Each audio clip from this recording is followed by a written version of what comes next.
the Super Speedway.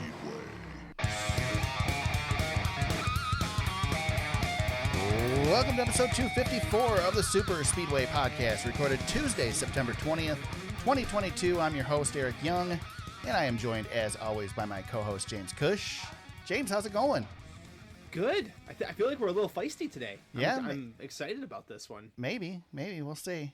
I feel like you're agitated with me. I'm a little agitated with you. I'm always agitated with you, James. That's why this works so well. Yeah, we got to give people a peek behind the curtain every once in a while. Right. It's good. Right. It's good. I have to get into character before the episode, so you threw me off tonight. Right. So we're good. We're good. I think we're good to go now. Yeah. All right. Well, we're coming off of Bristol Motor Speedway, the ever popular Bristol night race. 3 nights of racing at Bristol, 4 series if you count the ARCA series.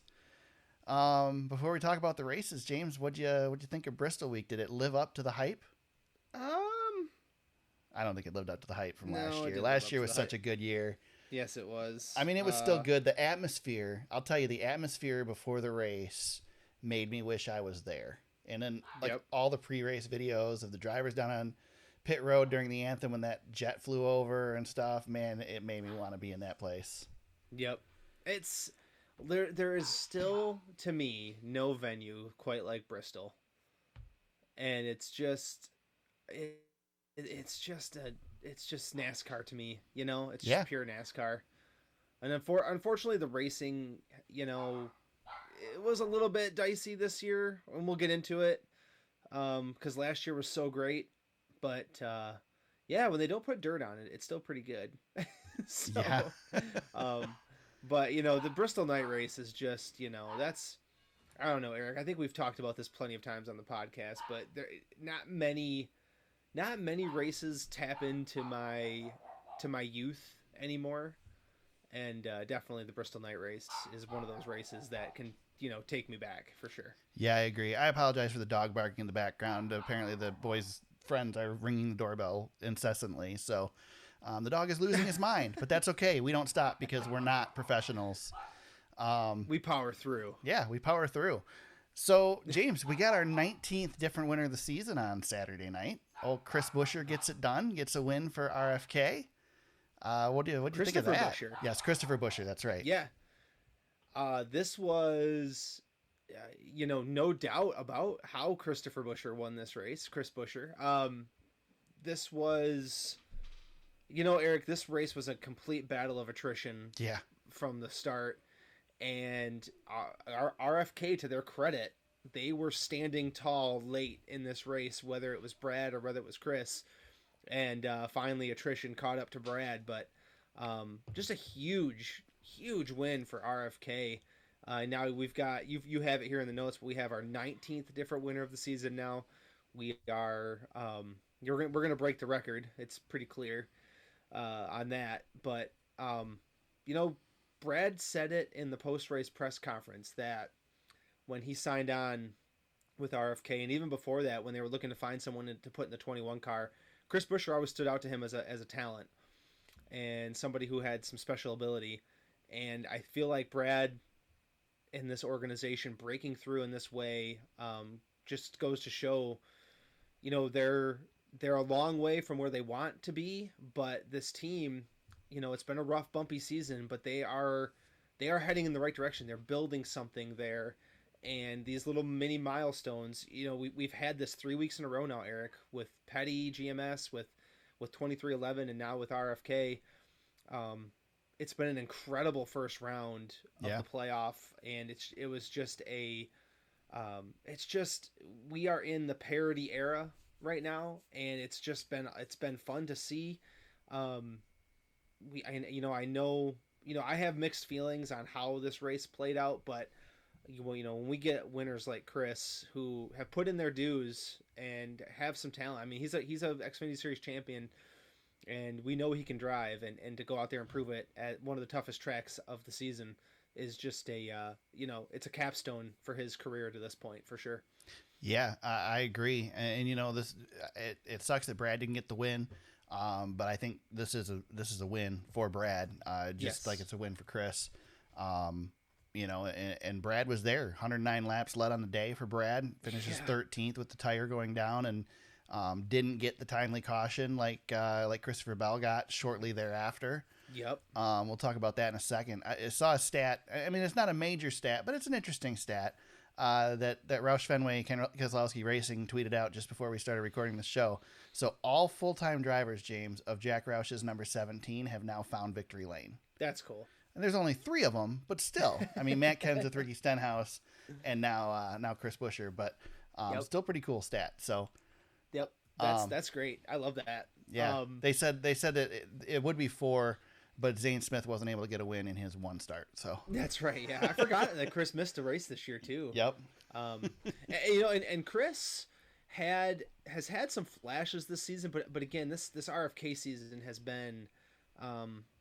Not tumultuous. It's just been a battle for them, right? But it's been a battle, but you have seen the progress throughout the season. Like when the season started, when Brad made his announcement last year, I'm like, oh man, I hope this doesn't turn out like what we think it's going to. And then the season started this year, and they get slapped with the penalty right off the bat. And then they just sucked, and it's like, oh man.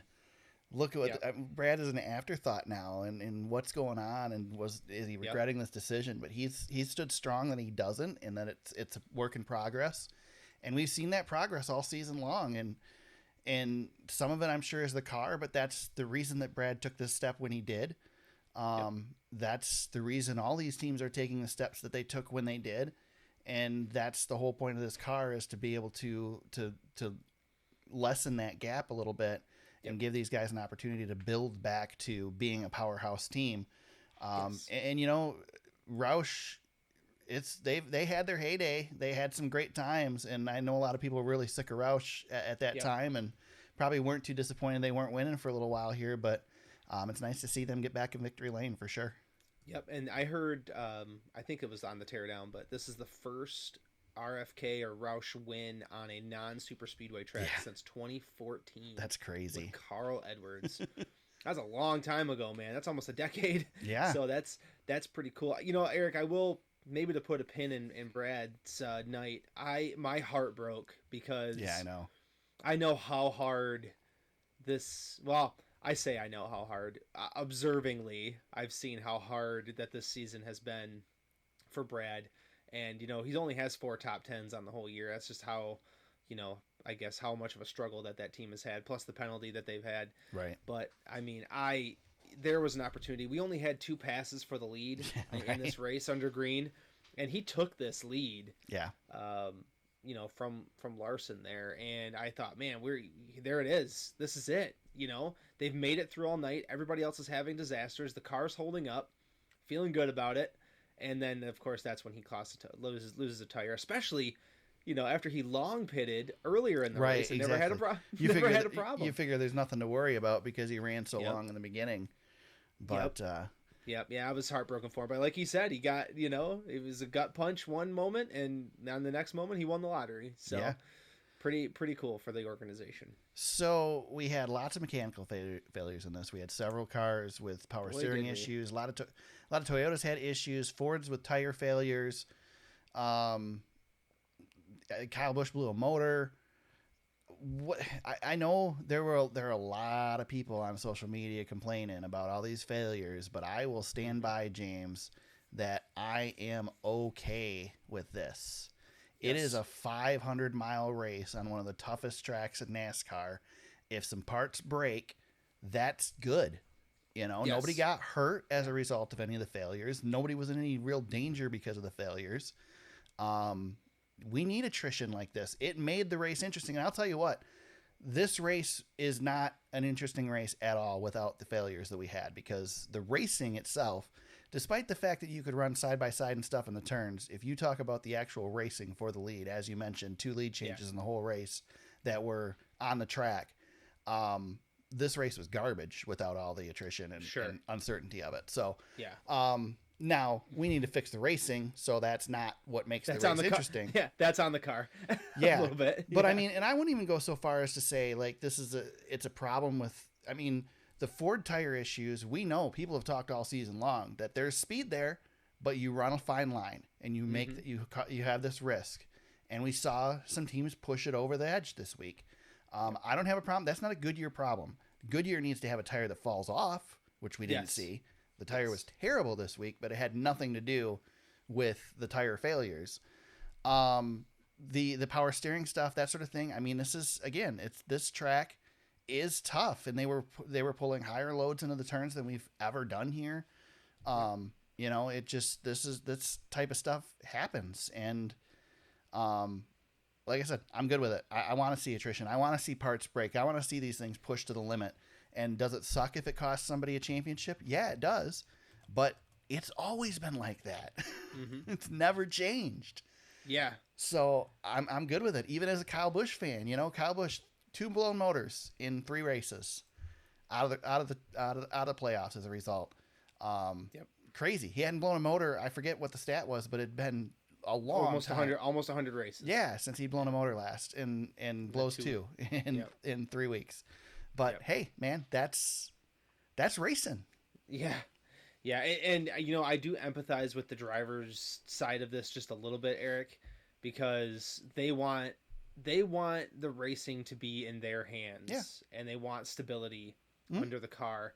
I do think that where Kevin Harvick and Martin Truex and Kyle actually has been tame. Yeah. That's because Kyle's had his own things to worry about. But Denny Hamlin couldn't rock the boat too much when you're trying to sign a contract. Yes.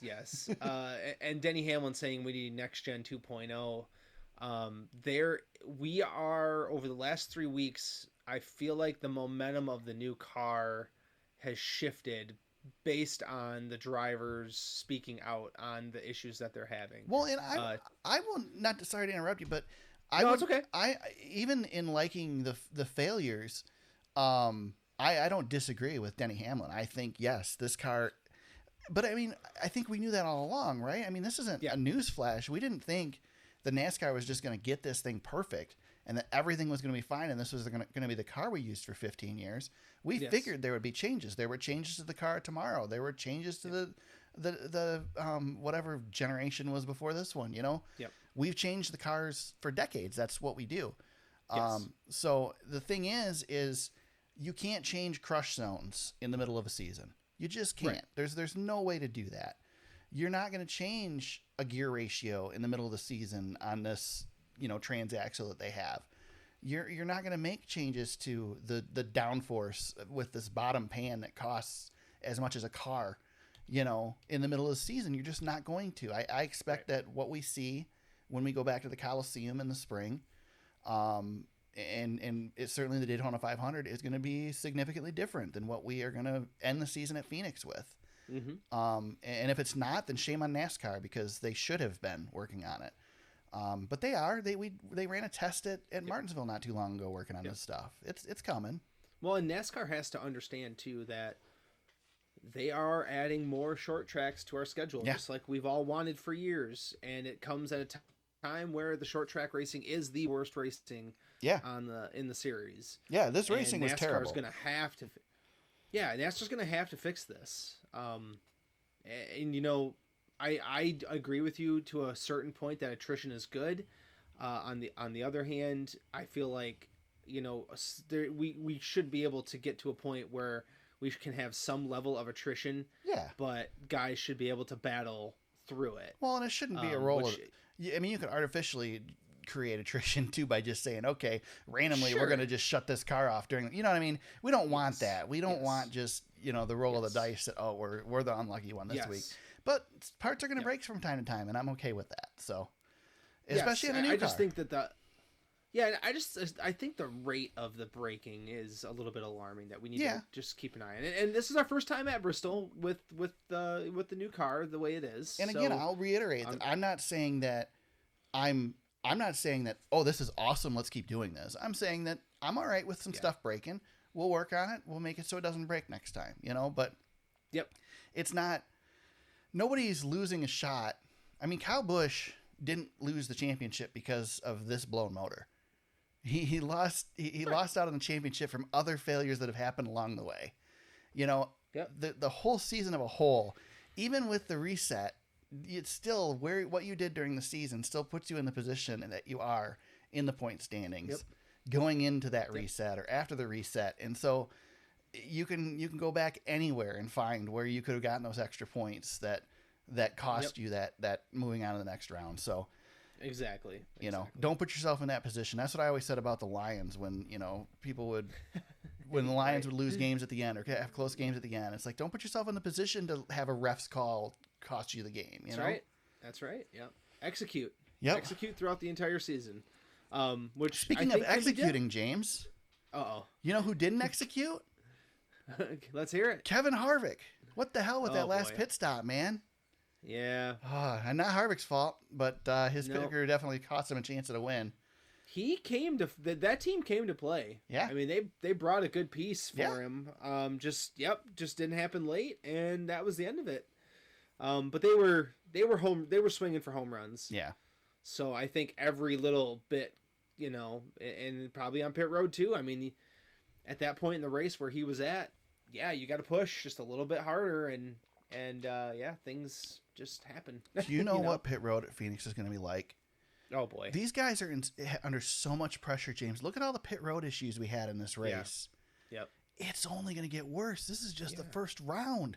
Yeah, the championship 4, or whoever gets there, I think we just got to maybe run a clean race, and you'll have a good chance to win the championship. I mean, the thing is like before, there's always been pressure in this playoff format, but there's always been leading candidates that are like, yeah, you know, Kyle Larson doesn't have to worry too much this year because but nobody's out front like that. And so you don't have the opportunity. There's nobody that's comfortable. Everybody is stressed to the max. Yeah, look at Chase Elliott. Yeah, Chase Elliott's, you know, he had one good race in this round. Now he gets his bonus points back.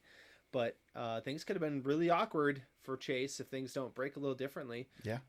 Ryan Blaney had a terrible race and, you know, was kind of lucked out by the attrition of everybody else and was able to stay alive. So it's gonna, if this is the way it's gonna be moving forward, I don't think we're gonna expect this at Texas.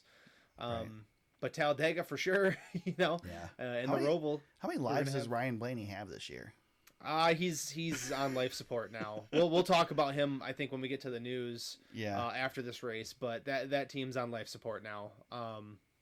With everything they've got, they're gonna have to deal with here in the next few weeks. Yeah. Tyler Reddick, Austin Dillon, both involved in the Daniel Suarez wreck. Suarez manages to still maintain enough points to stay in, but Tyler Reddick and Austin Dillon both go out. We lose the entirety of Richard Childress Racing for 2023. And the playoffs. and their new driver. That's what I'm saying. Yeah. Yep. So all of 2023's RCR is out of the playoffs. And they were in. All of them were in coming into the race, and they all dropped out. And Kyle Busch was out sitting in the garage and got back in. And we were watching it all live, and I think all of us were thinking, what's 2311 doing? Yeah. Taking spots away from him. At the end of the day, it didn't end up mattering. He was going to get eliminated. It didn't end up mattering because strategically some Fords had trouble and fell behind. And NASCAR will tell you it was all legit. Yeah. And it's, you know, it's called start and park. We have start and parks out there, people. I mean, it happens. The thing is it is a lot of people are screaming the Clint Boyer situation. It is different in that these cars that did go out actually had problems. Like, it wasn't just... Yes. I mean, sure, you know, it's pretty convenient that Logano goes out when he does, and it's pretty convenient that Almirola goes out when he does, but they had legit problems that could be pointed to as to what the problem was, not just Martin Truex Jr. coming down pit road randomly. And, you know, or not Martin Truex Jr., I forget who it was that came down pit road at that whole deal, and then Boyer spinning out on purpose, all that stuff. So... it's not the same. It is the same, but it's not the same. And hey, you know, good on them for doing what they need to do to get their guys in the championship. You know, again, Kyle Busch, don't put yourself in that position. Don't put a faulty motor in the car. You know, build better parts. Yeah, I mean, I think a lot of people will scream conspiracy and all that, but it's just not. It's not that black and white. It's not that simple. James, does Toyota have it out for Kyle Busch right now? No. There's no way. There's too much money invested in this stuff. Sure, if they could choose who's going to win the championship for them this year, they're going to choose somebody other than Kyle Busch. But if it comes down to winning a championship or not winning a championship, they're not going to turn on Kyle. Toyota's not going to take, for lack of better terminology, Toyota's not going to take one of the bullets out of the chamber that they have. They have so few, and they're just going to throw it on the ground and say, "No, we don't need that one." That's stupid. That's not how. Yeah, it's not how it works, man. They still want that 18 car to do well, whether or not he's driving for him next year or not. Yep. Brad Keselowski, Dodge, just because Dodge was leaving the sport, didn't stop Penske from trying. They knew they were switching to Ford the next year. Yep. Gave it everything they had, worked together with Dodge, won a championship. That doesn't work that way. It's not that easy. That talk's silly. There's too much money involved with that team for future years as a result of its finish this season. It's just silly. Enough with that crap. Yep, for sure. I don't like any of that because it's just silly. They still have things they have to do. They have to accomplish, and KBM still is running Toyotas, and until the end of the year we're locked in. So it's a whole new season next year, and that's fine. But these guys are still partners. They're still being paid. They're still professionals. And like Kyle Busch said, the guys on his team work too damn hard week in and week out to deserve the crap that they got. And Toyota's not doing that on purpose, Right. And that team works really hard. Joe Gibbs works really hard. Joe Gibbs Racing, I should say, works really hard. And they lost one. They've already lost Martin Truex before the playoffs. Now they lost another one. You could argue two of the best drivers in the sport now already knocked out with a handful of weeks remaining. James, going in the first round of the playoffs, if somebody would have said, okay, there's 3 JGR cars in the playoffs, which one would you pick to be the best performing in the first round? Would you have picked Christopher Bell? Because I wouldn't have.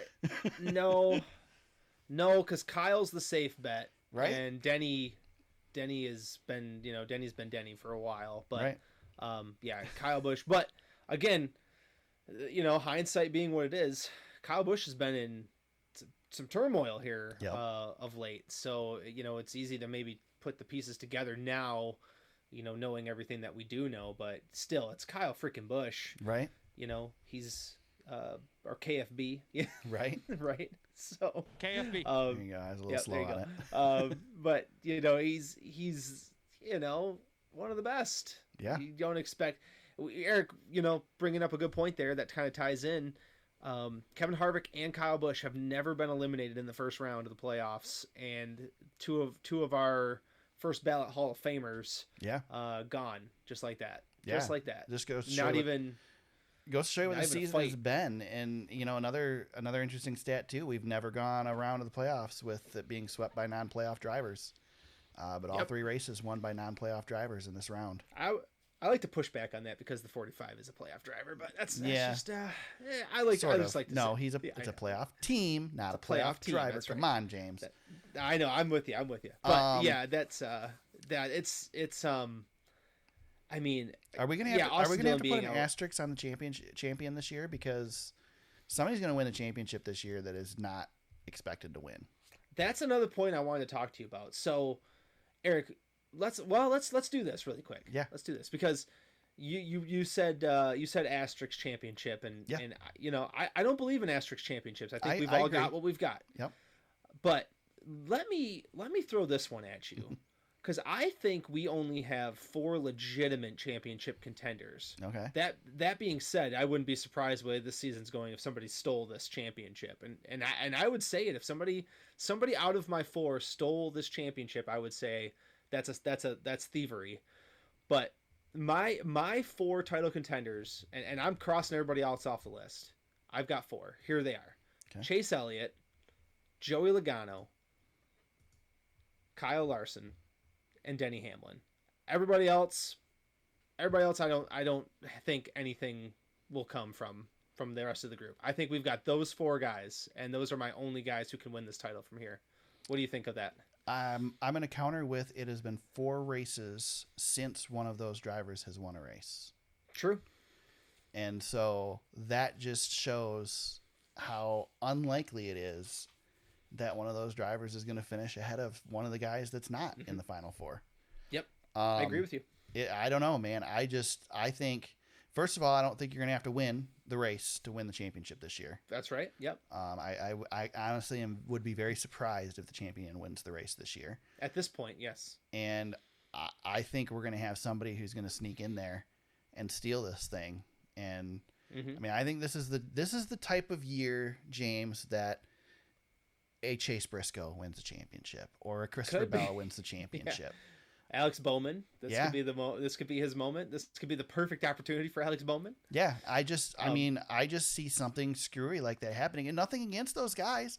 I mean, Christopher Bell's a great driver, but is he really championship material in your mind? I would argue not yet. Not yet. No, not yet. I agree with you on the 4 legitimate championship contenders, but that's based on who we think has earned it to this point, and that doesn't matter this year.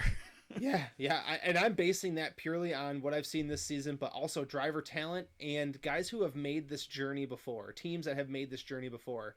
You know, Denny Hamlin doesn't have a championship, but he's gotten there a whole heck of a lot.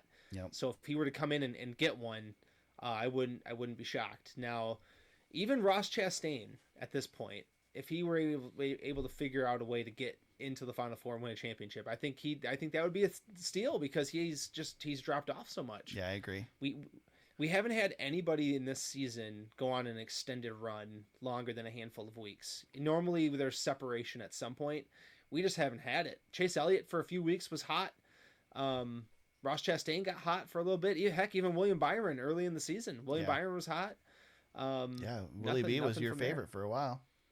Yeah, I was feeling really good about that at the start. Start of the season. I mean, look how bad Denny Hamlin was. Early on, and they've bounced back. But I mean, this format has always lended itself to that possibility. But it's so far, you could argue that the weakest of the 4 has won the championship before. But it's always felt like the 4, or at least 3 of the 4, have been like legitimate title contenders.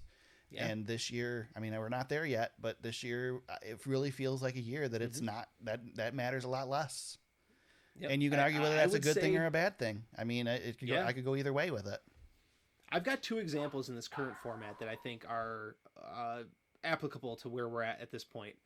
2014, the first year of this format, Ryan Newman, people forget, Ryan Newman, winless, almost won the championship, was a couple of positions away from being ahead of Kevin Harvick and winning at Homestead. Right. That's one example of a guy who came out of nowhere, didn't have the greatest of seasons, but managed that playoff really well. And the best example is 2016 Jimmy Johnson. Yeah. Who not the greatest season in the world, but had one moment that opened the door for him and championship experience broke through. But again, that's a team that's made the journey before. Right. So other that's than a team that doesn't surprise you even in a bad year to get a shot at it. Exactly, yeah. So Ryan Newman's, I guess, the closest example I can think of off the top of my head. Yeah. Other than that, maybe Martin Truex Jr., but that team was dominant during the season, so that doesn't really stand out. That 78 car was really good. So yeah, this is it's gonna get tight, and I think once we have our 8, we'll feel really confident about that 8. But right now, you've got Austin Cindric, Daniel Suarez, Alex Bowman, Chase Briscoe, all still alive. Mm-hmm. All of those guys are still alive, and I would have never pinned them as championship contenders at all. Well, not only that, but we lost 3 strong contenders. Really good ones. Yes. No offense to Austin Dillon, but the other 3, Kyle Busch, Tyler Reddick, and Kevin Harvick. Yep. I mean, obviously Busch and Harvick, we know can win a championship. And Reddick certainly had a season that was looking like it. And so, it's and interesting. We all know how Austin Dillon got in. Yep, absolutely. Right. Yeah, absolutely. So and you know we're going to Talladega, and I mean, would you be surprised if Austin Cindric, for example, stole a win there and kept going? I mean, that's the type of guy who's he doesn't have the Cup Series experience, but maybe that's another example. He's done it in the Xfinity Series. They mentioned it on DBC this week, James, but how important do you think playoff points or stage points are going to be at Talladega? Oh my God. They're going to be huge. All you're going to be thinking about because you want to get all the points you can before you wreck out. Yes. That race is going to be incredible. Just Yeah, absolutely I'm looking incredible. forward to it. Yeah, I know we're not gonna, we're not gonna sing Texas's praises, No. but I can't wait to get to Talladega and the Roval. Yeah. Two of my favorite. These first two rounds have 5 pretty decent races. Kansas always puts on a good show. I'm not gonna bash Kansas. No. But yeah, Darlington, Bristol, Talladega, Charlotte Roval. I mean, yeah, these are great racetracks that we go to. Some of the best that our sport can give us. So. Man, I'm looking forward to it. It's wild. Like I said, I like the 4 guys that I mentioned, but this season being what it is, man, Chase Elliott, for example, Chase Elliott could have been out in this first round just as easy as anybody else. No lead is safe. And poor Chris Bell, Right. like you said, Eric, who would have had him advancing before everybody else? But now he goes back. He's right at the cut line. So it's going to be tough. And it's a great mix. If you're somebody like William Byron, Kyle Larson, you got to be feeling a lot better about yourself, but you got a lot of work to do. It's going to be an interesting next round here. Yeah. While we're talking about playoffs, James, let's talk about our predictions for the next round of the playoffs. I think this is a better way of doing it than doing a bracket. It's just each round on its own. I like it too. So just to recap the last round, you had Austin Dillon, Austin Cindric, Daniel Suarez, and Kevin Harvick going out. So you had 2 of the 4. Yep. Not bad. Interesting. I had Chase Briscoe, Alex Bowman, Christopher Bell, and Ross Chastain. So I went 0 for 0 or 0 for 4 or whatever. That was bad. Cindric just made it in too. He did. But I was like, dang it, I would have had 3 of the 4. Yeah. So next 4 out, James. Who are your 4 that are going to be out after this round? Well, I think we've learned we can't go chalk, right? Right. I am scared to say Ryan Blaney. I'm worried about Ryan Blaney. But I'm not gonna say Ryan Blaney. I'm chicken. But somebody's got to come out. So I'll say Cindric goes out. I'll say Suarez goes out. I will say Christopher Bell comes out. Really? And yep. And I will say this will be the end of Ross Chastain's run. Ross Chastain will be out. Interesting. You have. I think we learned we can't go chalk, man, because I can't put the 4 guys who are already out. Yeah. We shout out to Chase Briscoe, by the way, because the dude lost power steering on lap 4 and made it into the next round. Yeah. Shout out. Yeah, great run. I only have 1 the same as you. I have Daniel Suarez going out as well. Yep. And then who could win the Roval, by the way? Yeah. We should. Of course. Yeah. Well, and then I've also got a guy who has won the Roval, and Ryan Blaney. I have Blaney going out. I just think that their season is just doomed. They're in trouble right now, big time. I with Talladega on the schedule, I just can't. I can't. I know. I can't in good faith, because he can come in there and hit a home run. Well, he won the last time we were at Texas too, so. That's right. I have Chase Briscoe. He's won at all 3 of these tracks. Right. Chase Briscoe coming out. Chase Briscoe. And the Roval though. Yeah, I know. I know. But you still got Chase Elliott. You still got. I know. Yes. Yes. Kyle Larson but in there. But that goes back to what we're saying about this season, though, Eric. It's right. I know. It's nuts. It's nuts. My 4th is Alex Bowman. I think his season has run its course. Yeah, he was the next one. I have him just above the cut line. Yeah. But that's a guy who could go win Texas too. Yeah. Well, I feel like. I mean, all these guys have, other than Blaney, they've all won, and Blaney has won at Texas. So. Yeah, exactly. I know. So, I know. You just don't know. You don't know. Yeah, I know. It's gonna be interesting. Yeah, I think part of me, I picked Ross Chastain because I think the Roval's coming for him. That might be the end. Yeah. For Ross. There's gonna be too many opportunities. We'll see. There were lots of opportunities at Bristol. Nobody took a shot. So. Yeah, everybody was fighting for their dang lives out there. Right. They didn't want to risk it. It was too tight. Yeah. And I think that's the problem with the playoffs at this current moment. It's too tight. Too tight to risk it. Yeah, we need to do one of 2 things at Bristol. We need to either slow the cars down or we need to give them a lot more horsepower. But what we've got right now does not lend itself very well to good racing at Bristol, unfortunately. Yep, I agree. So, With that, let's talk about the Xfinity Series. Friday night, the NASCAR Xfinity Series ran the Food City 300. Noah Gragson goes 3 for 3 on winning and puking. Jesus. White Claws, Yeah, apparently. right? White Claws. Burned a hole in his stomach. So, Something, man. yep. He says he's going to get some medical help during the off season and figure it out. But I It's think more than maybe medical help. I think maybe for now, let's stop wearing the white uniforms. That's probably a bad choice. Yes, that's probably a good idea. Yes. Um, He's puking and still shotgunning beers. That ain't stopping him. Yeah, that dude, man. I tell you what, I can't wait till he's winning races in the Cup Series because there's nobody that celebrates a win like Noah Gragson. Right. Right. Right. Puking all, man. You can't not love the kid. Yeah, he's an interesting cat. I just can't believe that's how we have to talk about him. I know, right? But the guy, yeah, he's something else. It's I love him though, man. Yeah. He is a party in a helmet. That's for sure. He wants That's to, for he sure. wants to be the modern day Tim Richmond, and he is well on his way. Absolutely. Way. That being said, Justin Allgaier dominated this race, 148 laps led, and speeds on pit road in the last pit stop. First of all, nice job with Noah Gragson. Apparently, it sounds like it was Noah Gregson's decision to not pit on the last pit stop. I don't know what the heck Justin was doing because he had such a lead. Apparently, he was in the wrong gear. But he had such a lead coming onto pit road. There was absolutely no reason to speed there. Completely cost him this race. There was no way he was coming back through the field. Doesn't. Finishes 9th. What a bummer. Yep. Yeah, he does seem. I was watching Media Day a little bit though. He seems locked in at this championship run. So they got to figure out a way to tighten that up a little bit. But that team's going to be tough. Yeah, I agree. I agree. The next few weeks. Not to mention they're good at Phoenix. So. Yes. Yep. You just got to get there. Just got to get there. Yep.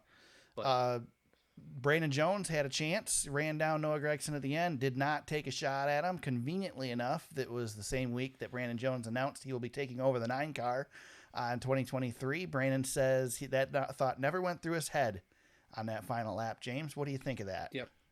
I think he wants to win the race. BS, man. Yeah, I think he wants to win the race. If that was anybody but Noah Gragson up there, if that was anybody with that 9 car, he's wrecking them. Well, I mean, Dale Jr. had his arm around him all week, so I guess I understand that. But man, he just wants to win. I don't know. Noah's got enough wins. Anybody but Noah Gragson, I'm gonna bust his ass. There you go. Yeah, that's right.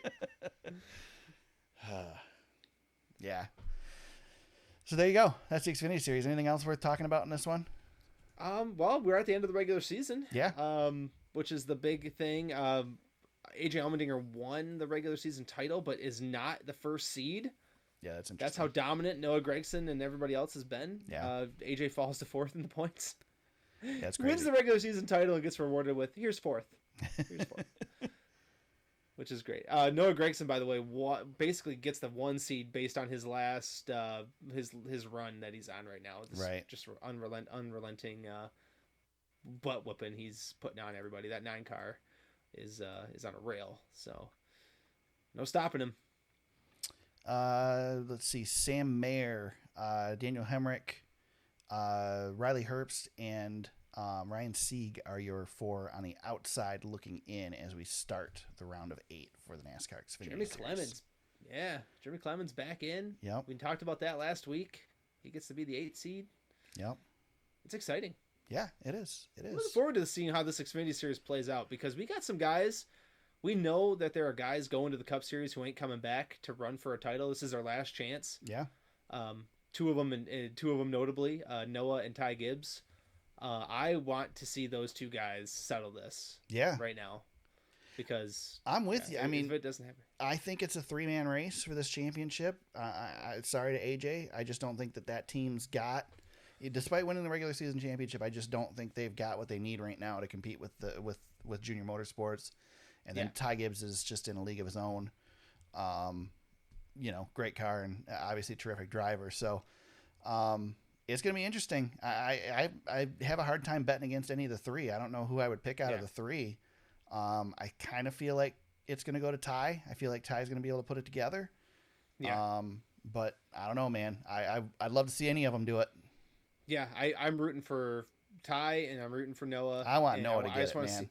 I want to see him. I just want to see him settle it. Yeah. You know, regardless of who wins the title, go get the experience of running, giving it everything you got to win a championship because they're both coming up next year. It's not announced for Ty, but Eric, we know. Yeah. I mean, we know.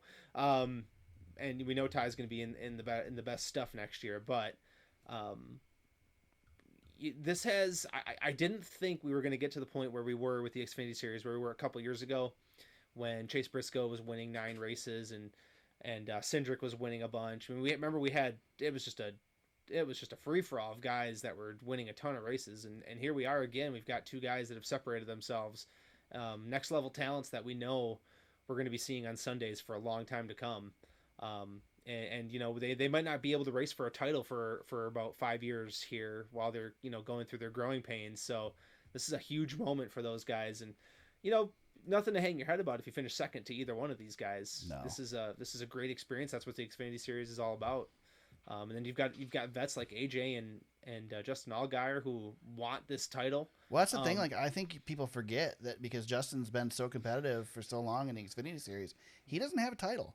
Right. You know, right. He's racing for his first championship as well, and so all these guys are racing for that first one. Yeah. You know, other than Hemrick's the only one who's got one. Yep, exactly. So, and Hemrick won his last year, right?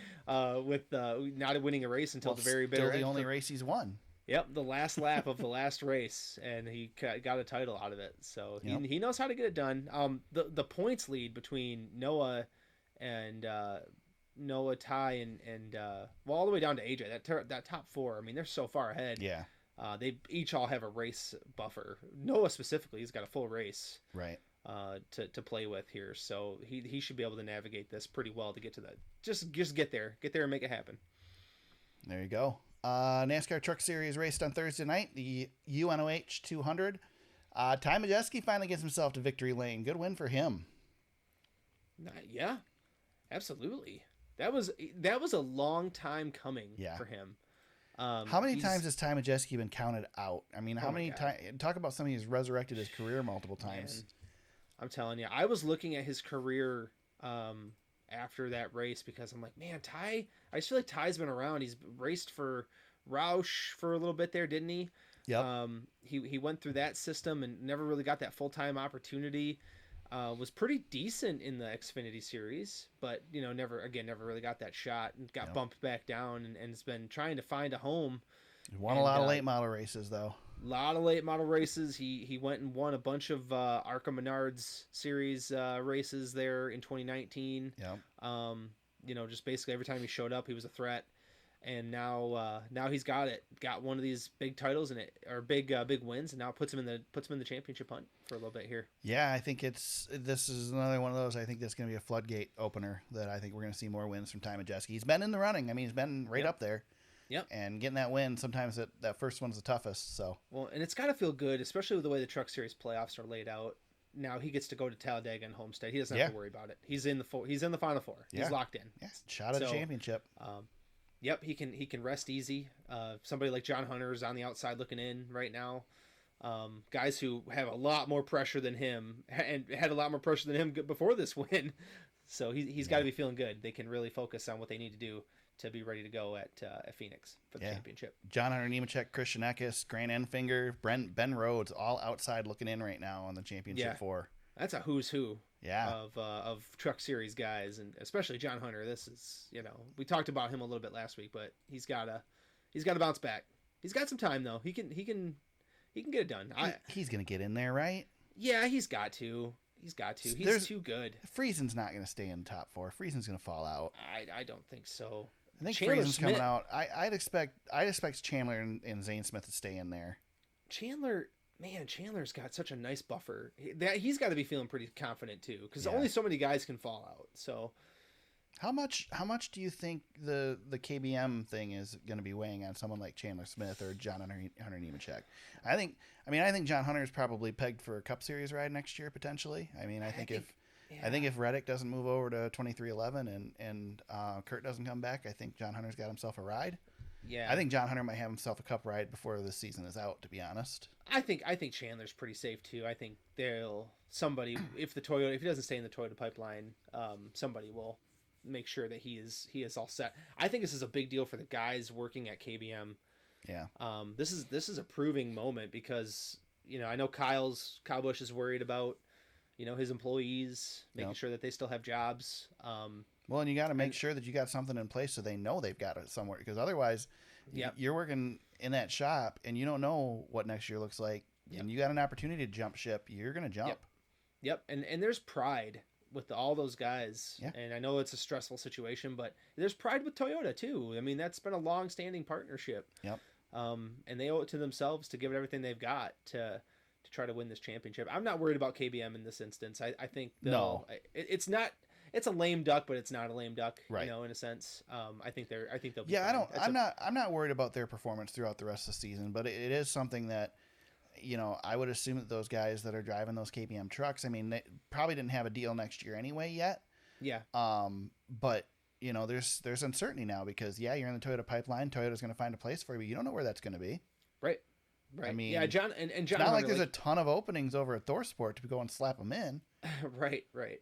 But you mentioned John Hunter, and he's testing the 2311 Cup car today at Homestead. So I would not be a bit surprised, James. I don't know if the entry list has been released for Texas yet. I don't think it has, but I would be willing to bet that we will see John Hunter in that car probably the majority of the rest of the season. Because they're gonna let Ty Gibbs concentrate on that Xfinity Championship. I think that's a possibility. That's a possibility. As long as they don't see the Cup Series being a distraction. But John Hunter's probably gonna get a sit in that 23 car at some point. Yep.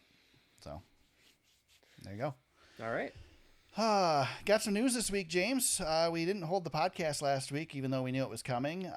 The NASCAR announced the 2023 schedules for the Cup Series, the Xfinity Series, and the Truck Series. We knew last week when we recorded that the Cup Series schedule was coming. We did not know the other two were coming as well, but they're here. We got our schedule. No big surprises with the Cup Series. Kind of already saw what the surprises were going to be. Obviously, North Wilkesboro was the big holdup for that, but we got some interesting things for the other two series. The NASCAR Xfinity Series will race with the Cup Series on the Chicago Street Course, which I thought was interesting. Originally, there was talk of running an IMSA race with the Cup Series there, and instead we're going to do the Xfinity Series. Of course, IMSA could still be there as well. The Truck Series lose Knoxville. Their only dirt race will be at Bristol. So we've gone from the only series that races on a legit dirt track to racing on a makeshift one now. Yep. The Truck Series will go to the Milwaukee Mile for the first time in a long time, and they will open the All-Star Weekend at North Wilkesboro with the Truck Series or the Cup Series for the All-Star race. Yep. What are your thoughts? big surprises, eh? Not really. I mean, the North Wilkesboro thing was the most interesting one. It doesn't surprise me that we have a series that's going to race there, and the Truck Series, I think it was the last NASCAR series that raced there anyway. So that makes sense. Milwaukee Mile, we had known that was coming potentially for one of the series. I don't know how many people knew that, but we knew that was coming. So that wasn't a surprise. We heard some rumors about Xfinity possibly going to IRP, but that did not come to fruition. Sounds like there's a lot of talk that next year the Cup cars will be on the big track in Indy again. Yeah. So maybe next year we'll look at that for the Xfinity Series. That'd be kind of cool. I mean, just not really any major surprises here. They did move the spring Martinsville race to the day now instead of the night on Saturday night. So probably increase the temperature by about 30 degrees. That's probably a good thing. Glad we installed those lights out there. Right? Yeah. No kidding. But yeah, there you go. There's your schedule. Yeah. No big surprises. I mean, we knew everything that was coming on the Cup Series, and you and I talked last week, Eric, and I was trying. You had asked the question, what surprises do you think? And I was really stumped because I felt like NASCAR's already given us what is going to be new for the Cup Series. I'm excited to see the Milwaukee Mile come back. I'm glad to see Knoxville gone. Yeah. That just didn't seem to be a good fit. It did not.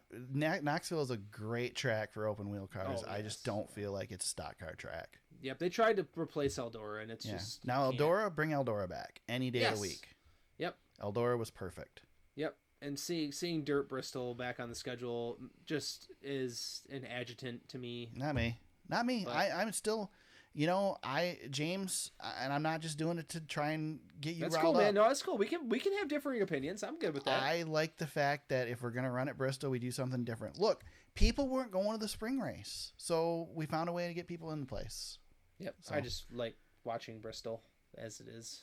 But you know what? Honestly, I thought that the dirt race was a better race than this week's race. So there you go. I mean, this race didn't set the bar too high, so No. It's not really an argument. It's tough. Yeah. I still love Bristol. So me too. But I'm still open to, if you're gonna have two races, you should have something unique about those two races. Yep. So. Oh, another thing we should know, Eric. This will be the final go at Auto Club Speedway on the 2 mile oval. That's what they say. That's what they say. I am not ruling out that Indy Road course doesn't change either. You think they're going to change that before? I don't think so. There's some scuttlebutt going around that I don't know. I guess it's up to Big Raj, but I would not be surprised. I am still skeptical that Auto Club's going to change. That's what they say. It's happening now. But James, how many years have we been told this now? How many times have we been told we're running the last race at Auto Club? Well, we have. This is the third time we've been told this is the last race at Auto Club. See, I've never heard it that way. We were told the race before COVID. We were told the 2019 race was the last race there. Then COVID happened and pushed it back. We canceled the race at Auto Club. I feel like that's a reasonable. That's a reasonable. Listen, reason. Well, then we canceled the race. we brought it back this year and said, all right, we're going to do one more here. Do one more race on the big track before we do this big reconstruction. And all of a sudden we got to the race and everybody's like, well, nobody's really hearing anything about this reconstruction. And now we're going to do it for the third time. Yep. We're going to run the last race on the old track. Sure. We'll see, man. Yep. Okay. We'll see. I hope they don't do it. I don't want to see them do it. I want Auto Club to stay the way it is. Build a different short track. But it ain't doing anything the way it is. Hey, it's good, man. The race has been good. You know what? It has been good. Here you go. Leave it the way it is. Move the championship race there. Boy, that's a great track for a championship race. Could be. That's a great race. Well, it's better than Phoenix. It's not as good as Homestead, but pretty damn close. Yeah, I mean, you got your West Coast swing. Start the season on the West Coast, and Eric, it sounds like this is the last go around at the Coliseum as well. Yeah. From what I was listening to the teardown and what Bianchi was saying. Yeah, it sounds that way. Way. We've heard some rumors as to where it might go. Yep.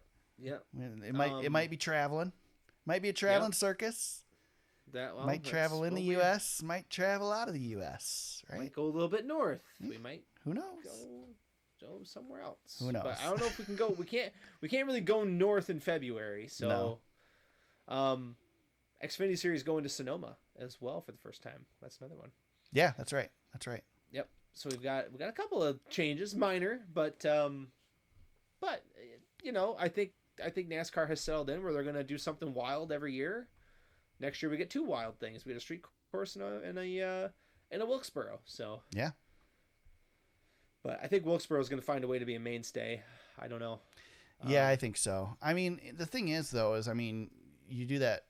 If it's successful and you decide you want to do something other than the All-Star race there, you could certainly run a points-paying race there, too, once it's fixed up. I mean... Yeah, you got to get the facility in better order. Yeah. There's opportunities there. I still have not seen anything about plans for what they're going to do, whether they're putting a fresh coat of paint on it, whether they're just making it acceptable. I don't know what we're going to see when we go back there next year.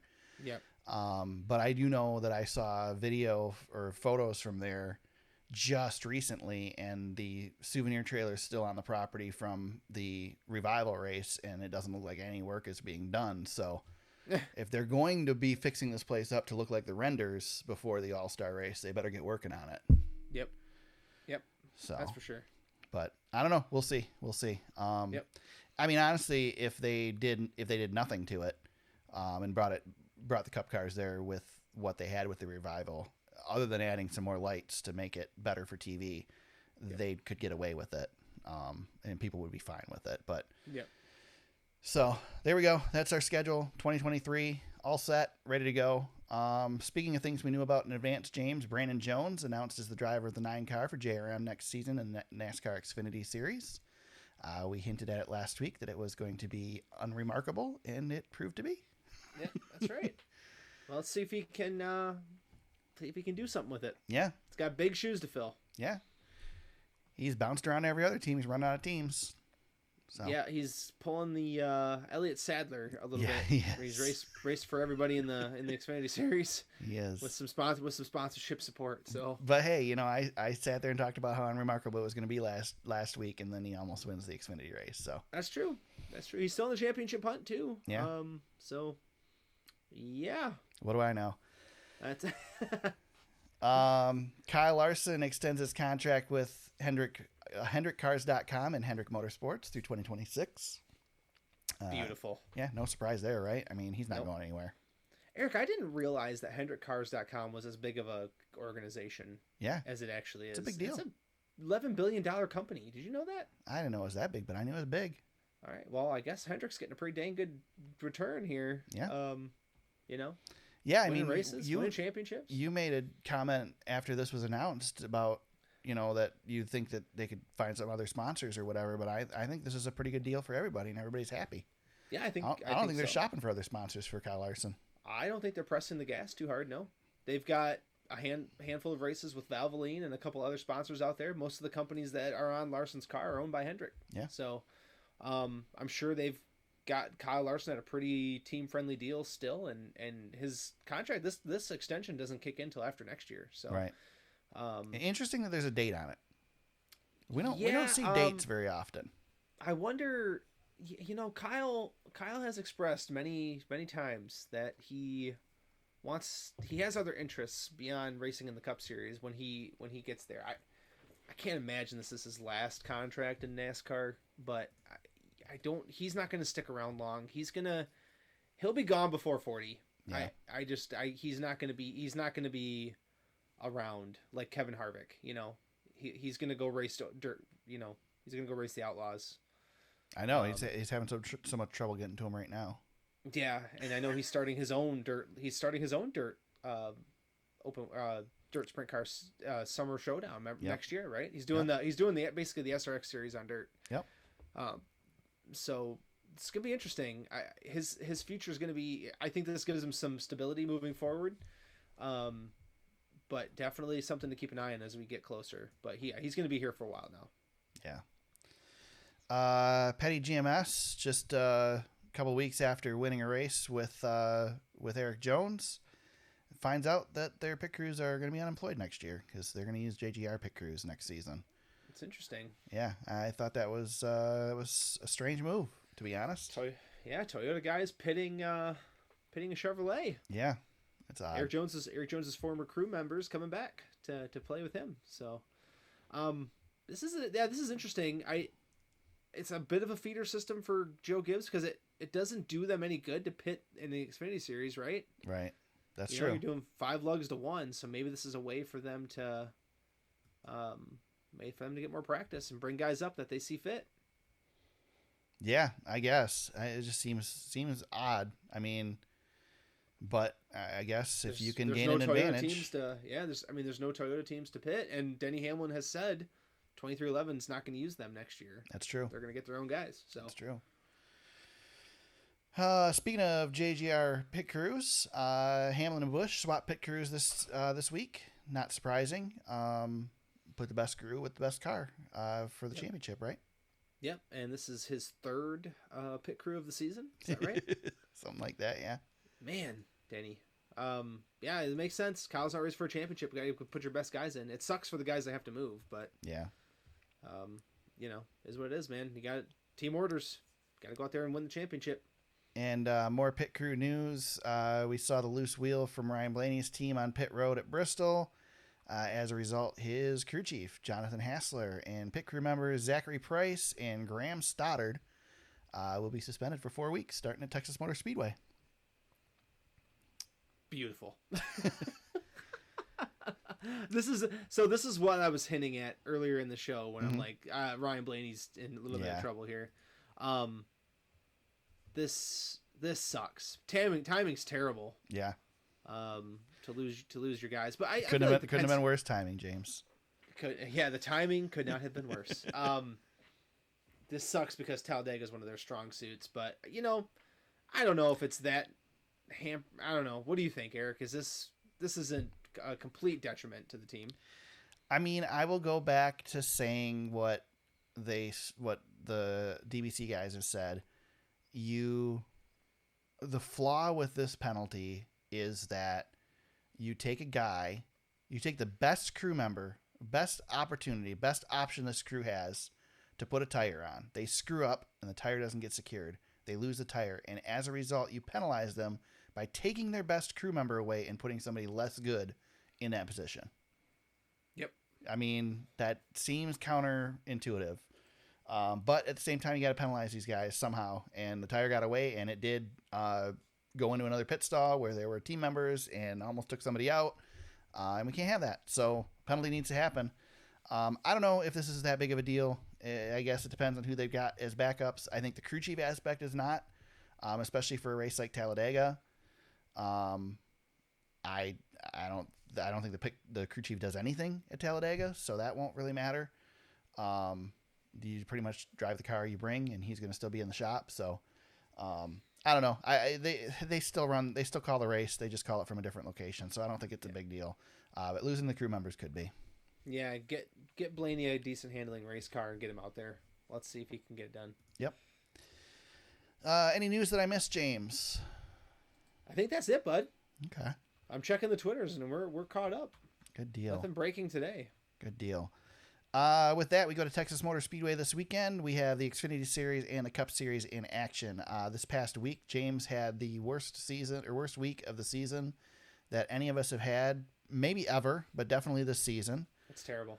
And I was able to beat him by 59 points to gain a 6-point lead. I said to you earlier this week that you couldn't try to do as bad as I did and be successful. Yes, I actually felt bad because you talked about how bad it was, and then I went and looked at the numbers, and I was kind of shocked at how terrible that you ended up doing. So yeah, coming off a week where I had the highest point total of the season, I follow that up with 3 races and 46 total points. Eric, you outscored me in each of the Truck Series race and the Xfinity Series race solely. You would have won based on those weeks alone, and I still beat you in the Cup Series race, and I lost by almost 50 points. Well, no, it was 59 points, almost 60 points. I'd have been better in the Cup Series race if Logano wouldn't have had to park, so that's right. Cindric could get that point. Yeah, because I had Kyle Busch blowing a motor. Ty Gibbs getting wrecked, and Carson Osbar was never a factor in the Truck Series race. No, he was not at all. Boy, what a kick in the you-know-what.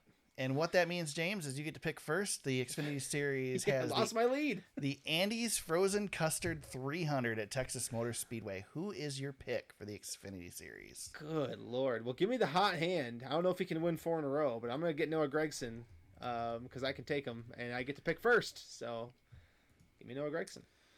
There you go. You get Noah Gragson. I cannot pick Justin Allgaier, so I will go with the next best and go with Ty Gibbs.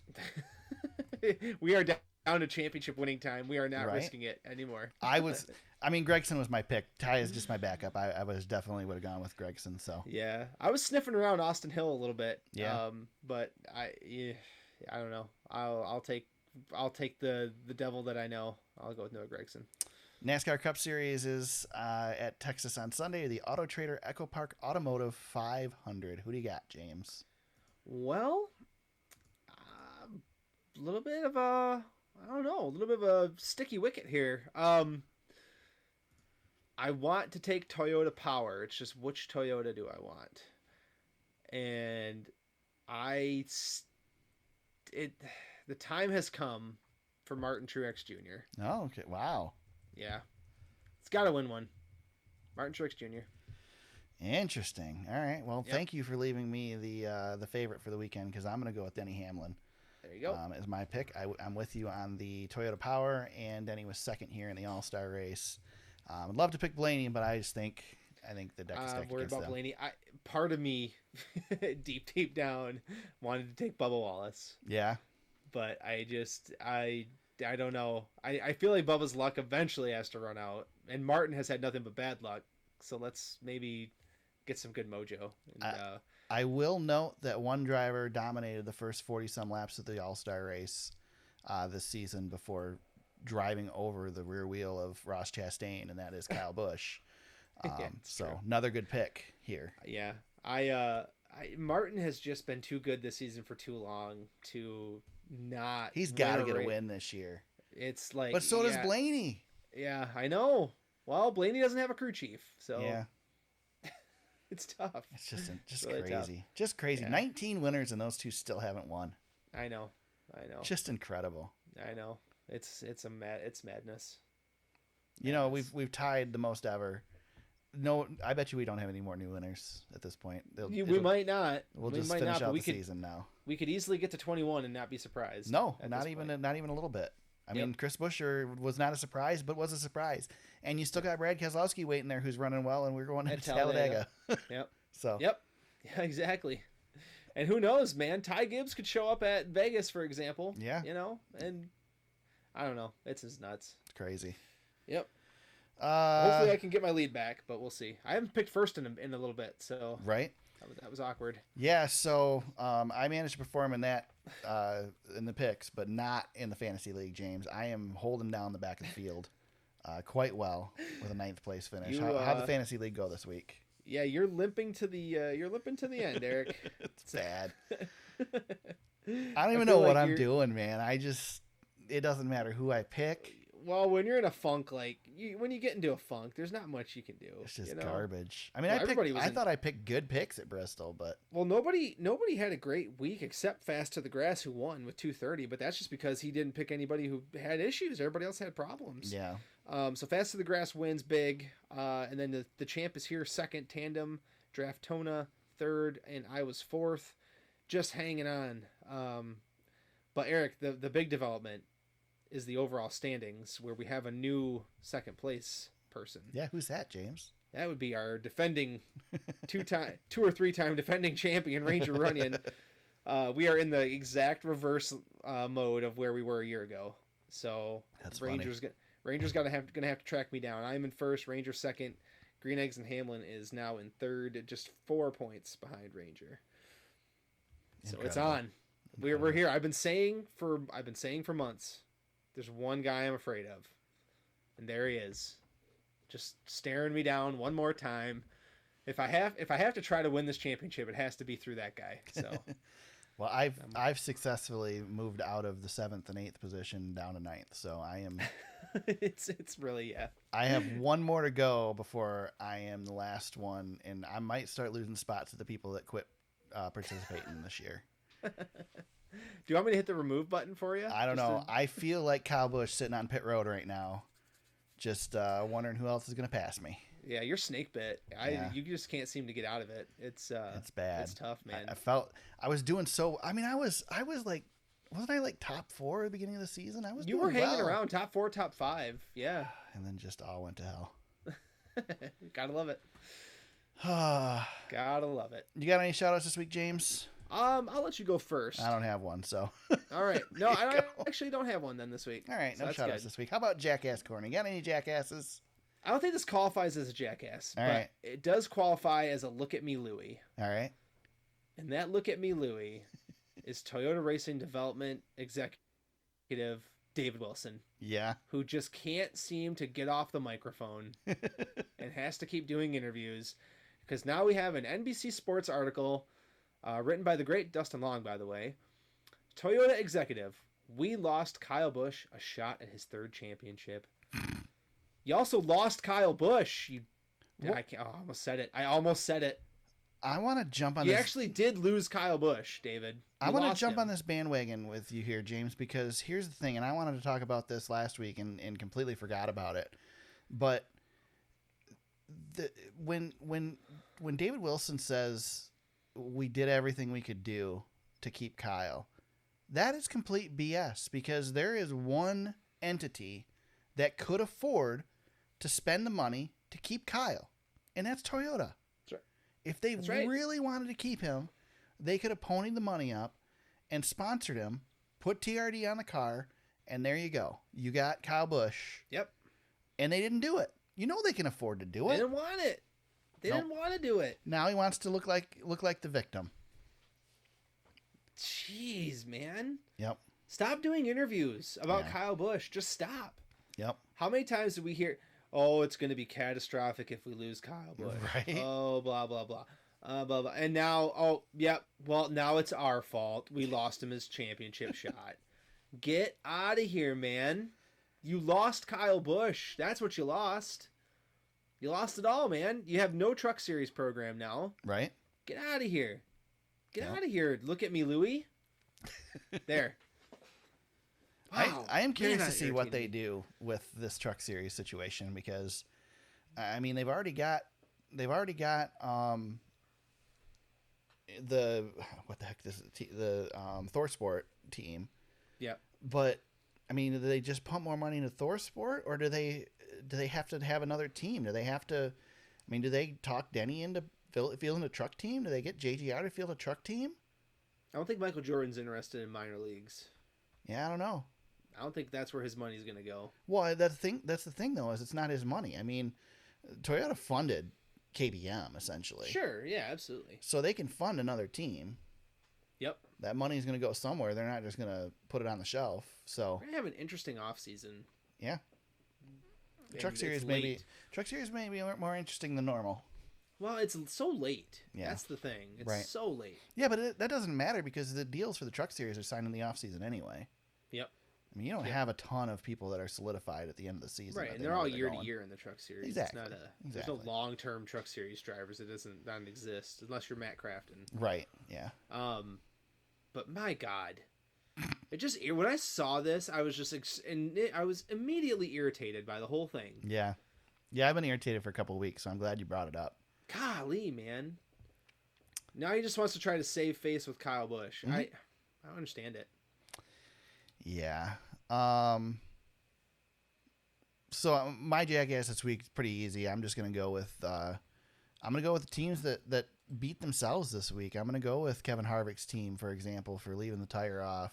Yep. I'm gonna go with Justin Allgaier's team for speeding on pit road. Those types of things, you got to cure those if you're going to win a championship. And now Harvick's no longer racing for one. And Allgaier needs to get that stuff out of his system before he gets to Phoenix, if he gets a shot to run at Phoenix. Can't be doing that at Phoenix, that's for sure. That will cost you a title. Yep, absolutely. Absolutely it will. So, with that, James, where can people reach out to you on social media if they want to chat with you during the week? At James Cush on Twitter. You can find me at TSuperspeedway on Twitter. You can find the podcast on Facebook at facebook.com/TheSuperspeedway. Our website is thesuperspeedway.com. You can find all episodes of the podcast, show notes, links to articles we discuss, past race coverage, photos, and much, much more. The podcast is on Apple Podcasts, Spotify, Google Play, Stitcher, and SoundCloud. Wherever you found us today, we hope you subscribe and continue to listen. New episodes each week, all throughout the season, and oftentimes during the off season as well. So check that out if you haven't. Texas Motor Speedway this weekend. We are reluctantly going to head there. Well, we're not, but the Cup Series is. Hopefully we get some good racing. Hopefully Texas performs in the playoffs, and we can stop complaining about that terrible racetrack. But if not, maybe they'll tear it up next year, and they'll have plenty of time with the All-Star race going away if they want to shred this place before the next race there. But anyway, Texas Motor Speedway next week. We'll be back to break it all down and preview Talladega next week. Until then, everybody, let's go racing.